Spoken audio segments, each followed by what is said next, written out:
Albert Einstein once said, everybody's a genius. But if you judge a fish by its ability to climb a tree, it will live its whole life believing that it is stupid. Ladies and gentlemen of the jury, today on trial we have modern day schooling. Glad you could come. Not only does he make fish climb trees, but also makes them climb down and do a 10-mile run. Tell me, school, are you proud of the things you've done?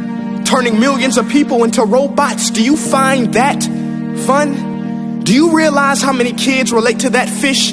Swimming upstream in class, never finding their gifts, thinking they are stupid, believing they are useless? Well, the time has come, no more excuses. I call school to the stand and accuse him of killing creativity, individuality, and being intellectually abusive. He's an ancient institution that has outlived his usage. So, Your Honor, this concludes my opening statement, and if I may present the evidence of my case, I will prove it. Proceed. Exhibit A. Here's a modern day phone. Recognize it? Here's a phone from 150 years ago. Big difference, right? Stay with me. Here's a car from today, and here's a car from 150 years ago. Big difference, right? Well, get this. Here's a classroom of today, and here's a class we used 150 years ago. Now, ain't that a shame? In literally more than a century, nothing has changed. Yet you claim to prepare students for the future? But with evidence like that, I must ask, do you prepare students for the future or the past? I did a background check on you and let the record show that you were made to train people to work in factories, which explains why you put students in straight rows, nice and neat, tell them sit still, raise your hand if you want to speak, give them a short break to eat, and for 8 hours a day, tell them what to think. Oh, and make them compete to get an A letter which determines product quality, hence grade A of meat. I get it. Back then, times were different. We all have a past. I myself am no Gandhi. But today, we don't need to make robot zombies. The world has progressed. And now we need people who think creatively, innovatively, critically, independently, with the ability to connect. See, every scientist will tell you that no two brains are the same. And every parent with 2 or more children will confirm that claim.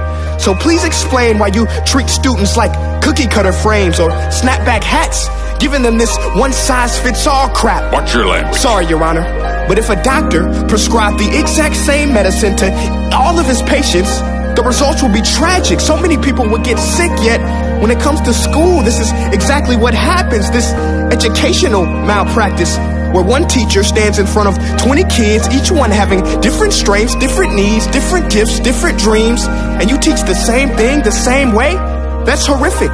Ladies and gentlemen, the defendant should not be acquitted. This may be one of the worst criminal offenses ever to be committed. And let's mention the way you treat your employees. Objection. Overruled. I want to hear this. It's a shame. I mean, teachers have the most important job on the planet, yet they're underpaid? No wonder so many students are short-changed. Let's be honest. Teachers should earn just as much as doctors, because a doctor can do heart surgery and save the life of a kid. But a great teacher can reach the heart of that kid and allow him to truly live.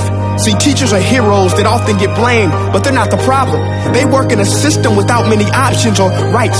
Curriculums are created by policymakers, most of which have never taught a day in their life. Just obsessed with standardized tests. They think bubbling in a multiple choice question will determine success. That's outlandish. In fact, these tests are too crude to be used and should be abandoned, but don't take my word for it. Take Frederick J. Kelly, the man who invented standardized testing, who said, and I quote, "These tests are too crude to be used and should be abandoned." Ladies and gentlemen of the jury, if we continue down this road, the results will be lethal. I don't have much faith in school, but I do have faith in people. And if we can customize healthcare, cars, and Facebook pages, then it is our duty to do the same for education, to upgrade it, change it, do away with school spirit, because that's useless.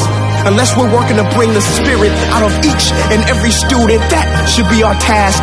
No more Common Core. Instead, let's reach the core of every heart in every class. Sure, math is important, but no more than art or dance. Let's give every gift an equal chance. I know this sounds like a dream, but countries like Finland are doing impressive things.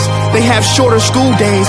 Teachers make a decent wage. Homework is non-existent, and they focus on collaboration instead of competition. But here's the kicker, boys and girls. Their educational system outperforms every other country in the world. Other places like Singapore are succeeding rapidly. Schools like Montessori, programs like Khan Academy, there is no single solution. But let's get moving, because while students may be 20% of our population, they are 100% of our future. So let's attend to their dreams, and there's no telling what we can achieve. This is a world in which I believe, a world where fish are no longer forced to climb trees. I'll rest my case.